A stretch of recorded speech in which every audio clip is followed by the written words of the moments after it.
Welcome to the Pretty Girl Sweat Show, which highlights women who are balancing demanding careers with a healthy lifestyle and hurdling over personal and professional obstacles. I'm your host, Aeshia DeVore Branch, and each week I have a sister-to-sister chat with an inspiring go-getter, and listeners learn how good things come to those who sweat.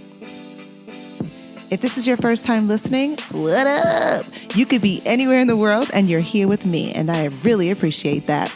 If you love what you hear, take a second to subscribe to the podcast so you get updates every time we drop a new episode. If you got half a second, leave a rating, which will help other sweat sisters in need of some inspiration find our podcast. If you have a minute, please follow us across all social media platforms. We are at Pretty Girl Sweat on Instagram, Facebook, and Twitter, and YouTube. Use the hashtag PrettyGirlSweat when sharing this episode. And if you have 5 minutes, please leave a review and let us know how we're doing. Hey, Sweat Sisters. For episode 9 of the podcast, I thought it would be really fun to deliver an audio essay that shares 9 quick tips for those out there looking for a J-O-B. Whether you are applying for a gig at a retail store, trying to land your dream internship, or finally making major moves in your career field, I beg you, please stop making these 9 embarrassing mistakes when applying. As the founder of a small business that is growing into a large movement, it is inevitable at this stage in the game that I interview everyone interested in being a part of our blossoming brand.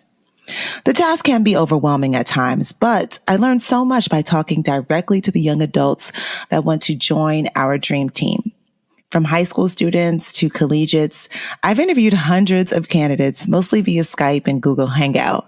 And I'm often shocked when applicants make some pretty avoidable mistakes. No one is perfect. We all make mistakes, but an application and interview are 2 places where you need to be on point. Did you have someone review your application? Are you dressed appropriately? Did you research the company? Here are some ways people have bombed their interviews with me. So make sure you learn from these 9 mistakes. Number 1, a messy application. From sloppy handwriting to misspelled words, I've seen it all. There's no greater turnoff than receiving a job request with handwriting that I can't read and misspelled words. If writing neatly isn't your strength, just fill in your application using an editing software like Adobe Reader, GIMP, or Photoshop to submit the best representation of yourself. And don't forget to use spell check. Another app you can try is Grammarly. It's a writing enhancement app that does the proofreading for you. It really has saved my life. So I highly recommend checking that out because it's free. Another thing you can do is always let someone in your college career center read over your resume. A fresh set of eyes may find a typo that you and spell check overlooked. Sometimes when you spend so long looking at something, it becomes hard to see even the simplest mistakes.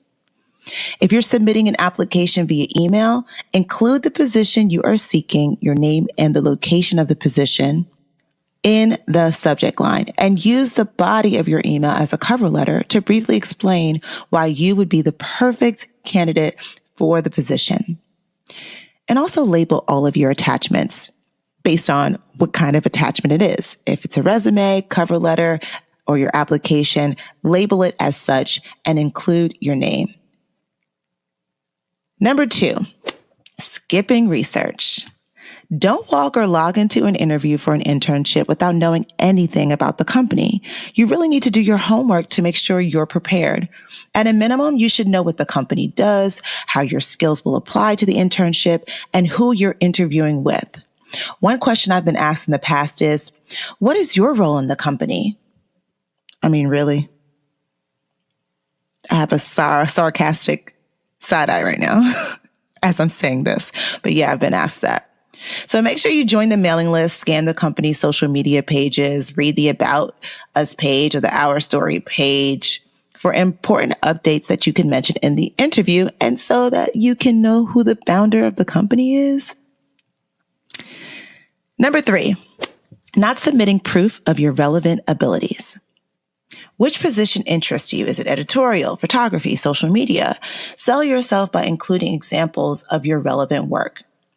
Sharing writing samples, video links, or the URL for your blog with content that matches with what you're applying for will prove that you can deliver creative content that meets our branding standards, which also includes our tone, our style, our voice. By doing so, this will make you a shoo-in for the position. Number 4, which is super important because you don't want to make this mistake, showing up late for your interview. I typically schedule interviews for multiple candidates back to back. So 2 things could happen when you show up late. Either your interview is cut short or you disrupt the schedules of several interviewers. Neither is good for you since it either shortchanges your time with an interviewer or makes multiple people grumpy. So if you're going into an interview where you're driving to the interview, test out the route to make sure that you know exactly how much time it's going to take you to get there. You can use an app like Waze to kind of guesstimate when you're going to arrive and then tack on an extra 30 minutes to that so you make sure you get there early. If you are interviewing online via Skype or Google Hangout, make sure that all of the applications that you have to use are up to date on your computer and there's not going to cause any delay in you logging on. All right, number 5, chewing gum. I can't believe that I even have to include this on the list, but sadly, this has happened before during a Skype interview, and I was like, oh, what is going on? Chewing gum or a mint before an in-person interview is cool, especially if you're concerned about bad breath. But before you walk into the interview, go discreetly into the bathroom and then throw it out. During a virtual meeting, bad breath is not an issue, so please avoid having anything in your mouth at all. It's just an unprofessional distraction. Number 6, not wearing the right attire. One of the biggest mistakes candidates make when interviewing for an active company is showing up in casual clothes. From sweatsuits to streetwear, I've seen it all. Deciding what to wear really isn't that difficult as you might think. Just dress in a manner that is professionally appropriate to the position for which you are applying. The rule of thumb is that you dress 1 or 2 levels higher than the job that you're going for. If you were going for a job as a mechanic, you wouldn't go in there with dirty overalls on, even though that's how you would dress for that kind of work. You would respectfully go in with an open collar white shirt, clean pants, and maybe a jacket. Number 7, not asking the right questions. To me, no questions equals no interest. At the close of an interview, I always ask, do you have any questions? A candidate's response quickly lets me know if they're prepared. Avoid asking questions that you can easily find the answers to on our site or with a Google search because that is annoying. Ask relevant questions about the employer and the position you're applying for. It's okay to ask questions about the responsibilities you'll have, the type of schedule you're expected to work. I mean, you got to know what you're signing up for. You should also ask questions that reflect the research you did about the company. Doing so proves that you took the time to get ready for the interview. So have 2 to 3 questions always ready to ask. Number 8, wavering about why you want the job.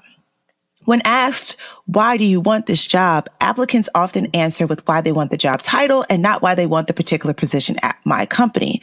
There's a big difference between saying, I want to be an editorial because of X, Y, and Z, and I want to be an editorial intern at your company because of X, Y, and Z. As an interviewer, I'm always disappointed if someone responds, I really think I'll make an excellent editorial intern because I have a blog and I enjoy writing. I mean, that sounds okay, but that has nothing to do with the company. This is better. I know I want to be an editorial intern because I excel in writing, but I don't want just any editorial intern role. I want to be on this team at this company for reasons X, Y, and Z. Be specific, be honest, and candid, and you'll win. Last but not least, number 9, failing to follow up. Each hiring season, I typically have more applicants than I need or want. If you aren't showing me interest in working with us, I am certainly not interested in hiring you. So check in on the status of your application. And if you're lucky enough to get an interview, send a written or at least an email thank you afterward. Just because you have applied for an internship and sent in your resume and cover letter doesn't mean you can sit back and relax until the position falls into your lap. Remember, you're probably not the only person applying for the job. I review hundreds of resumes, so it's very easy for your application to get lost in the clutter. All right, everyone makes mistakes, and often the mistakes are not fatal for your job search. But do your best to avoid these 9 errors, and you will have a better chance at scoring the internship or job of your dreams. Thanks for listening. Just one more thing before you take off. Do you want to get a short email from Pretty Girl Sweat every Monday and Friday that serves as a daily dose of all things inspiring and allows you priority access to our upcoming events? Just go to prettygirlsweat.com. That's prettygirls with an S, sweat.com. Drop in your email and you'll get the very next one. And if you sign up, you'll soon discover that there's no hood like sisterhood. Until next time, always remember that good things come to those who sweat.